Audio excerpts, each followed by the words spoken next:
자, 조일거 대표입니다. 요거는 읽어보시면 되고요.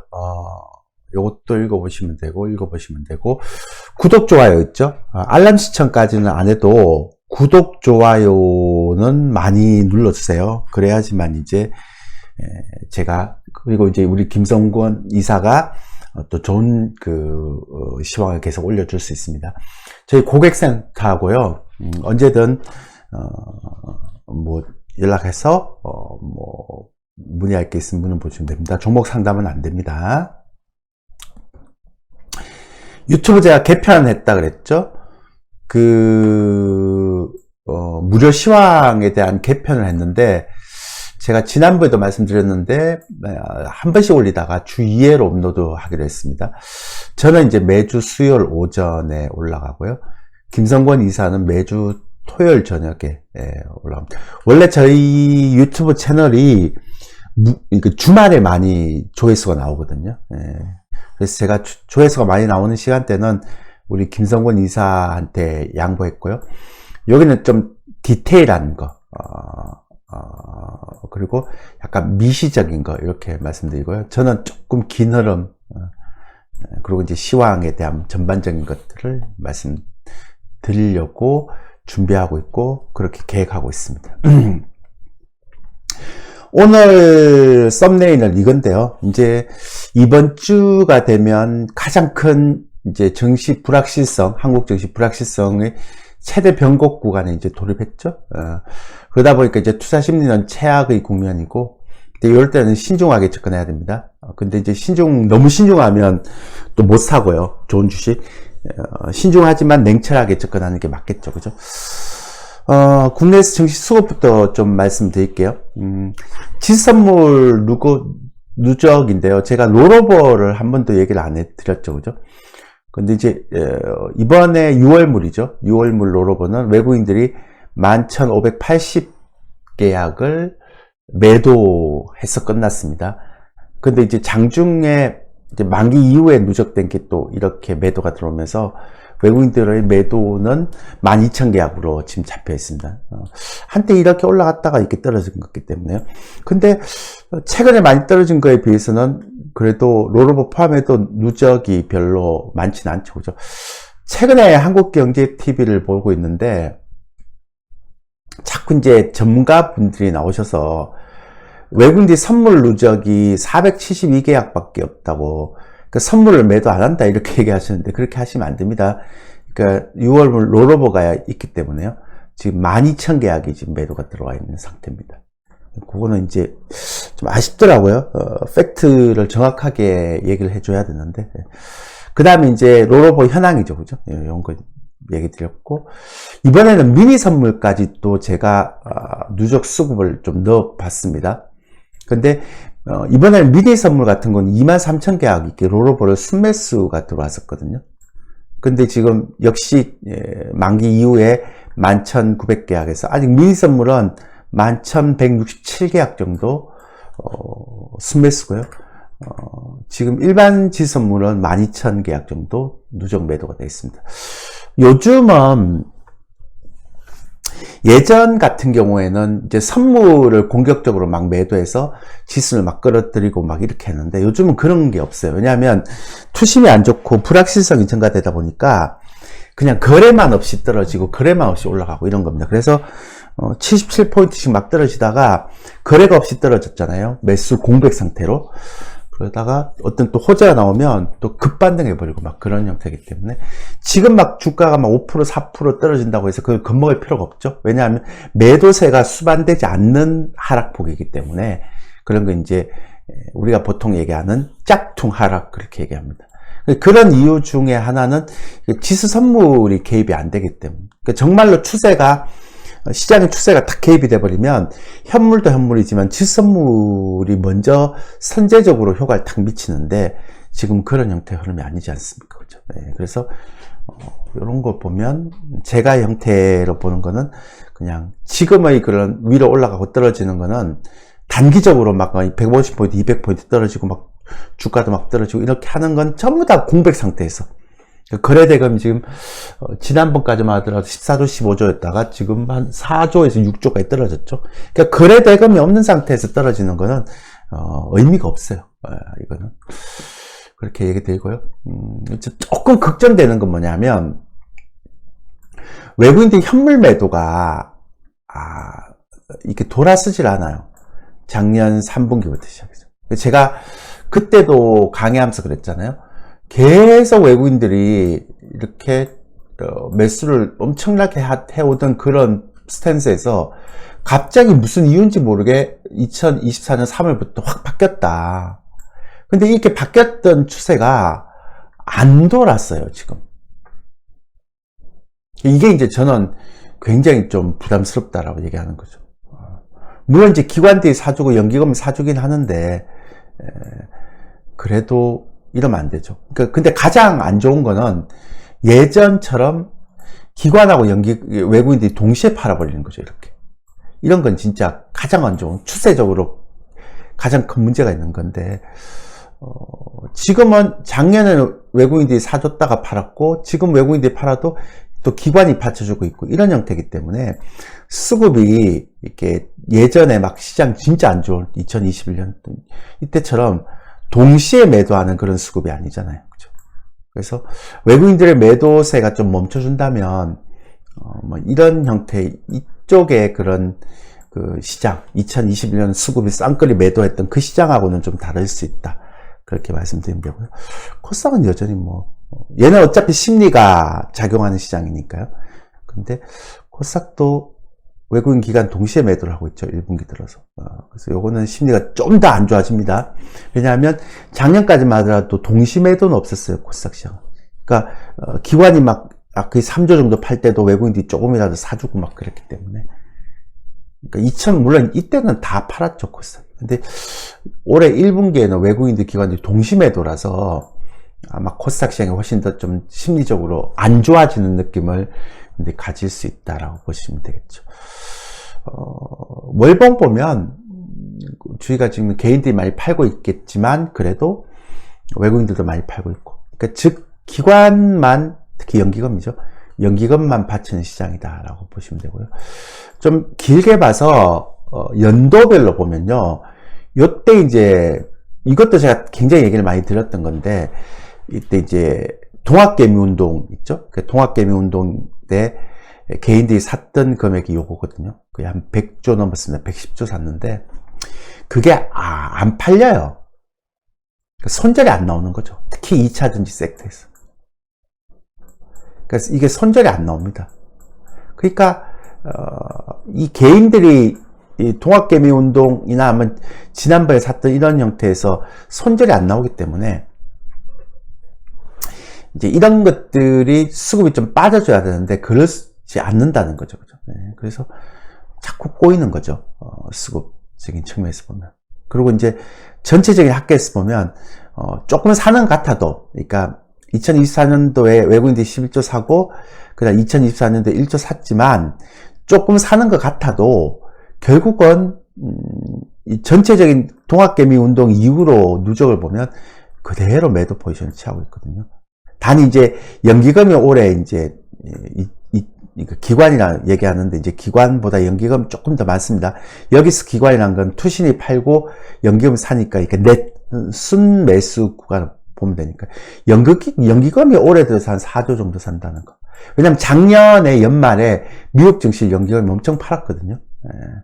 그래서 그런 것만 약간 희망적이고, 동학개미 이후로 수급을 보면 아직은 그런 수급의 커널럼이 풀리지 않고 있다. 이게 이제 가장 중요한 거고요. 다행스러운 거는 수출이 월별 수출 증감률이죠. 약하지만 이때는 제가 그 일수 계산으로 안 됐다고 했죠.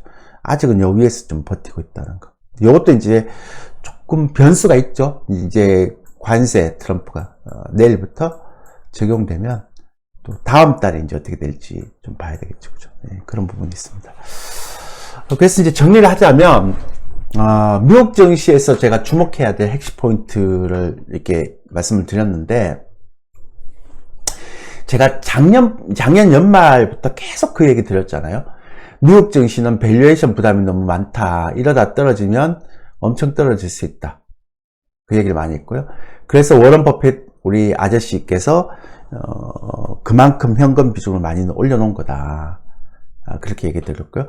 지난번에 제가 얘기 드렸죠. 지난번에 무방 올릴 때 나스닥은 16,000선에서 지지받을지 17,000선에서 지지받을지 확인을 좀 해야 된다. 그래서 함부로 저점을 확신하면 안 되는 시점이다. 그리고 이렇게 밸류에이션이 굉장히 높은 상태에서 떨어지면 중기적으로는 좀 점진적인 하락 추세를 가거나 아니면 어떤 저점을 찍고 나면 그 다음에 긴 박스권에 갇힌 형국 둘 중에 하나거든요.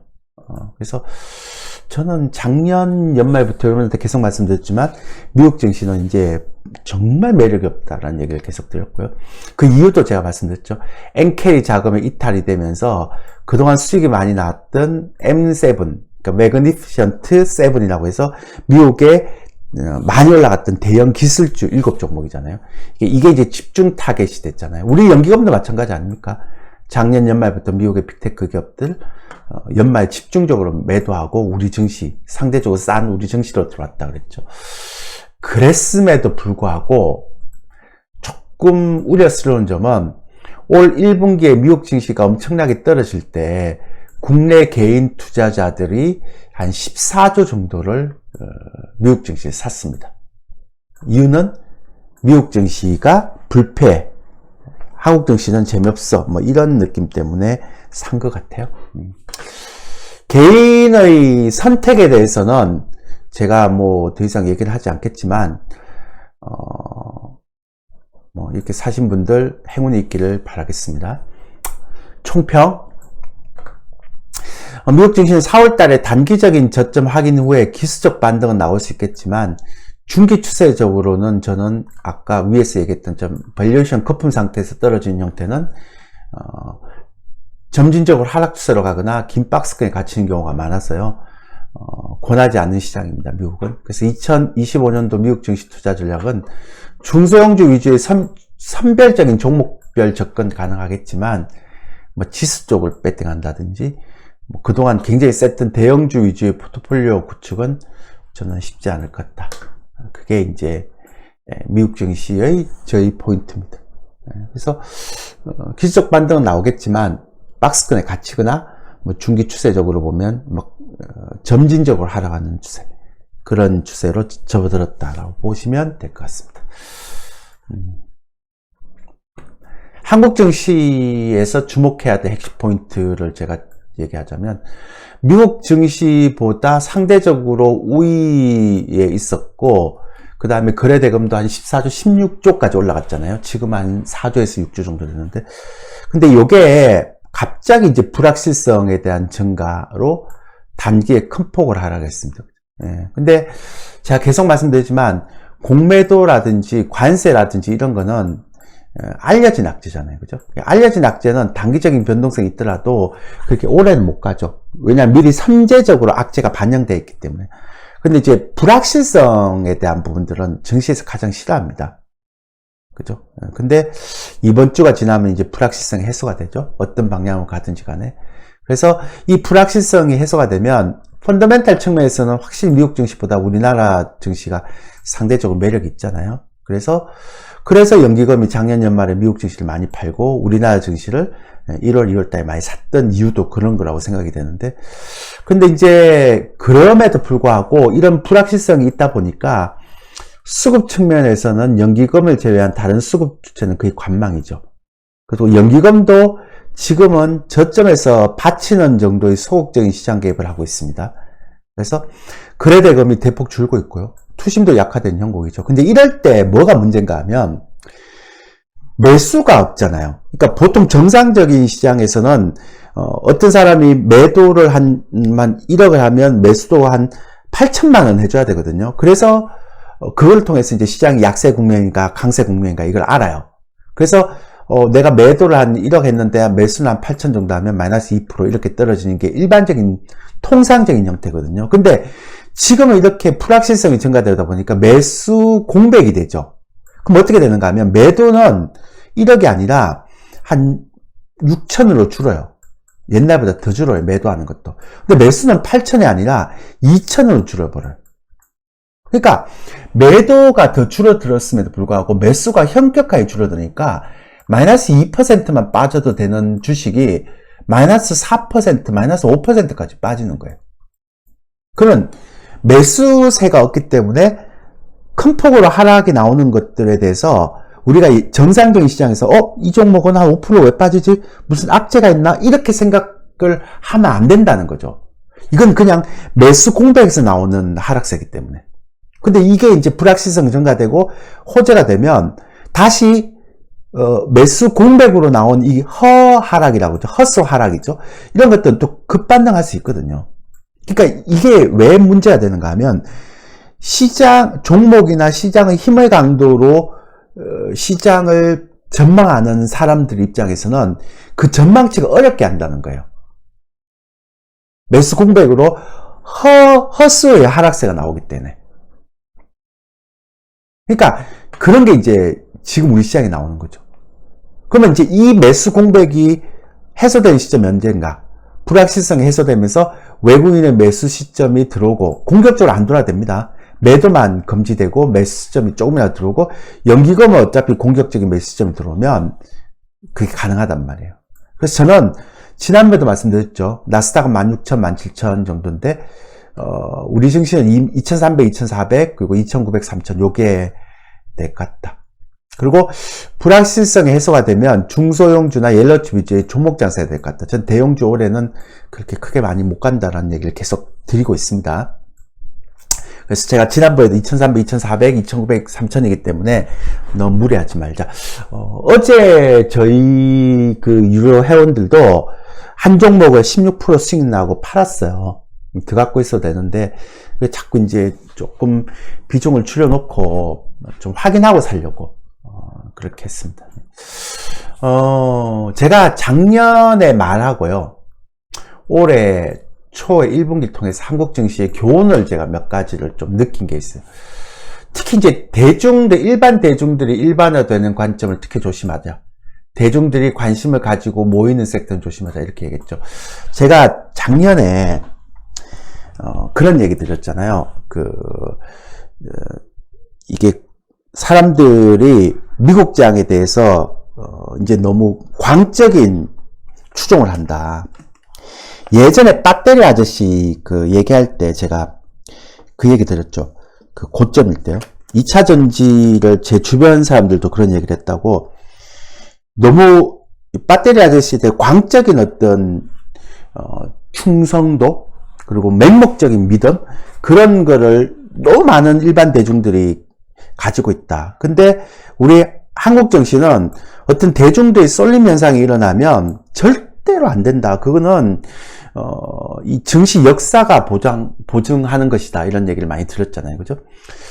근데 이게 작년 연말부터는 또 미국 증시에 대한 또 굉장히 또 불패라는 정말 일반 대중들이 조금 이해하지 못하는 그런 광적인 믿음을 보이더라고요. 그래서 저는 계속 경고를 했었는데 결국은 지금 미국 증시가 이렇게 떨어지는 1분기에 우리나라 한국 개인 투자자들이 14조를 샀답니다.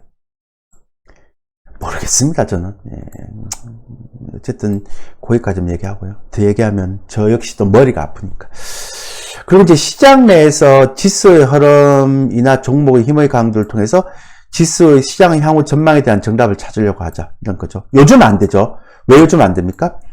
종목이나 지수가 허수에 대한 하락이 나오기 때문에. 그러니까 종목이 4%, 5% 떨어지면 예전 같으면 이게 이 종목이 안 좋나? 시장이 된 게 안 좋구나. 이렇게 생각하는데 지금은 거래 대금이 없고 매수세가 공백된 상태에서 떨어지기 때문에 시장의 흐름이나 종목 힘의 강도를 통해서 시장의 정답을 찾는 건 좀 불가능합니다. 아주 이례적인 케이스죠. 불확실성, 또 헌재 결정 이런 것들이 앞두고 있어서 그렇습니다. 그런데 그러기 때문에 단기적인 이렇게 막 매수 공백 상태에서 막 5%, 7% 이렇게 빠지고 이런 형태의 흐름이 되기 때문에 이럴 때는 이제 단기적인 차트의 움직임은 헛된 판단을 유발할 수가 있는 거죠. 단기적으로 차 타면 막 무너지면 끝났나? 뭐 이렇게 그러니까 요럴 때는 좀 기업이 좀 좋다면 싸게 매수해서 혹은 물리더라도 기다릴 줄 아는 여유가 필요하다는 거예요. 추세 하락 시 공격적으로 물타는 방식도 좋지 못한 것 같은데요. 큰 수익이 나든 큰 손실이 나든 현재의 수익률, 손실률이 중요한 것이 아니라 앞으로 이 기업의 주가의 전망이 좋으면 계속 가져가는 거고요. 나쁘면 바로 손절을 해야 되는 거죠. 내 수익률, 손실률이 중요한 게 아니란 말이죠. 근데 이제 제가 조금 우려가 되는 건 2차 전지인데요.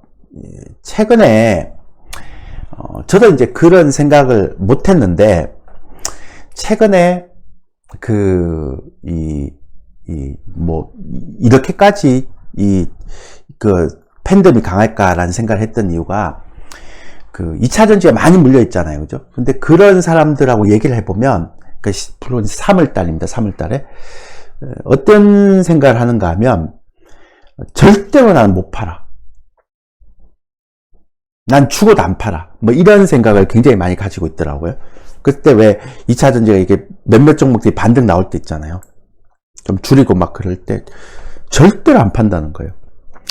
그래서 저는 그때 어떤 생각이 드는가 하면 2차 전지가 배터리 아저씨가 얘기할 때도 팬덤이 굉장히 강했지만 지금의 어떤 흐름에서도 이게 팬덤이 굉장히 강하구나 라는 생각을 했었어요. 아까 대중들이 일반화되는 관점에서. 그러니까 2차 전지는 바닥에서 팬덤이 굉장히 강하구나. 좋아요. 뭐 나쁜 주식이 아니니까 오래 가지고 있는 거 전 나쁘지 않다고 생각합니다. 단 물타기를 한 사람도 있더라고요. 바닥이라고 생각하고. 자, 그럼 물타기를 하면 어떤 문제가 생기는가 하면 이게 예상치 못하게 한 번, 두 번, 세 번 이렇게 확 빠져버리잖아요. 그러면 신용을 갖고 있는 사람들은 반대 매매가 나와버립니다. 그러면 최저점에서 여러분들의 물량이 나가버리는 거죠. 그리고 보통 개인들의 신용 매매로 반대 매매 나가면 그 이후에 또 급반등을 해버리죠. 그죠? 그래서 저는 그런 부분들 때문에 사람들의 생각이 굉장히 좀 특이했다라는 느낌을 많이 가졌어요. 그러니까 신용을 가지지 않고 뭐 전체 포트폴리오 중에서 한 10에서 한 15%만 갖고 있으면 뭐라 그럽니까? 어차피 뭐 많이 떨어지면 이런 주식이 망할 주식도 아니고 건전한 주식인데 나중에 올려오겠죠. 근데 계속 물타기하고 비중을 올리고 막 그런 형태가 되면 결국은 나중에 반대매매, 신용매매 구간에 걸려버리면 또 굉장히 저점에서 팔게 되는 형태가 있죠. 그와 마찬가지로 제가 작년에 이제 우리 회원들한테 그런 얘기 했는데요. 제가 이 무료 채널들 그랬죠. 작년 말에 개인들의 관심이 너무 집중되어 있는 섹터다. 이렇게. 작년에 많이 올라가다 보니까. 그래서 제가 그 얘기를 드렸잖아요. 그러니까 우리는 이제 이런 걸 보면 알 수 있는데, 바이오를 분석하는 그런 전문 유튜브 채널이 있어요.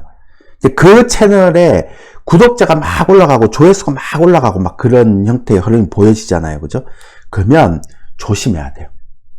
왜냐하면 그런 얘기는 미국 시장이나 예전에 배터리 아저씨 2차 전지나 아니면 이 바이오도 마찬가지. 바이오는 그렇게까지는 아니겠지만 어쨌든 바이오도 개인들의 팬덤이 강해지고 관심이 강해진다는 건 그거는 절대 좋지 못한 흐름이거든요. 뭐 2차 전지는 너무 많이 올라갔기 때문에 그때 배터리 아저씨가 얘기했을 때도 너무 많이 올라갔고 미국 증시도 너무 많이 올라갔기 때문에 이 고점에서 이렇게 팬덤을 가지고 맹목적인 믿음을 가지는 것에 대해서 조심해야 되지만 바이오는 이제 작년에 한 번 처음 올라갔기 때문에 팬덤이 좀 강하더라도 미국 증시나 2차 전지만큼은 아니겠죠. 몇 년 동안 계속 죽이는 형태의 흐름은 아니겠지만 어쨌든 바이오 섹터도 작년 연말에 이렇게 개인들의 팬덤이 되게 강해지더라고요. 믿음과 이런 것들이.